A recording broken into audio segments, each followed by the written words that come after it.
School నుంచి వచ్చి study చేస్తున్నాం గాయస్. ఇప్పుడు సోషల్ హోంవర్క్ ఉంది. First second question and answers.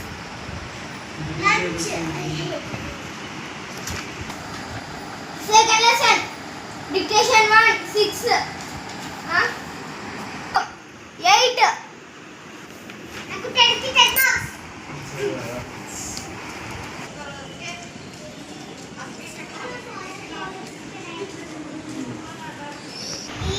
R T A R I A.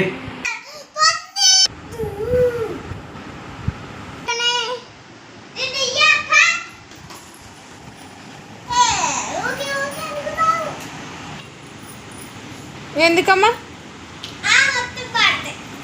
అన్నయ్య కూడా ఇవ్వాలి కదమ్మా.